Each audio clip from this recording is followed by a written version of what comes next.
ছিল কিনা। ওই দিন ঘটনার দিন রাত্রেবেলা পুলিশ প্রশাসন তাদেরকে আটক করছিল, আগে সুমনকে ধরে সুমনের মাধ্যমেই ওদেরকে। কিন্তু আমি এটা বলবো যে পুলিশ প্রশাসন এবং আইনজীবীরা যেন এটা সঠিক তদন্ত করে। সুমন যদি জড়িত না থাকবে, সুমনের কথা কেন তারা বলবে? আর এটা সুমনের কথা কারা বা কে বলতে বলিছে, তারা কেন আসে সুমনের কথা বলে? তারা জেলাজতে বারবার বলতেছে আমরা সুমনের কথা বলিনি, ওই মহিলাই সুমনকে ফাঁসাইছে।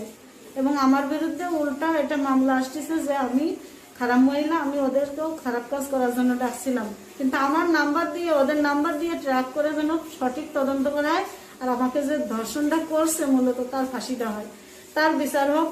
আর আমি যে আর্থিক সমস্যায় রয়েছি আমাকে সাহায্য করা হোক। আমি ওরা বাসা ভাড়া দেখতে আসছিল, ওরা বাসা ভাড়া দেখতে এসে আমার কাছে ঘরের ভিতরে ঢুকে বলে যে সুমন আমাদের কাছে তোদের কাছে পাঠাইছে, তোর কাছে আমরা আসছি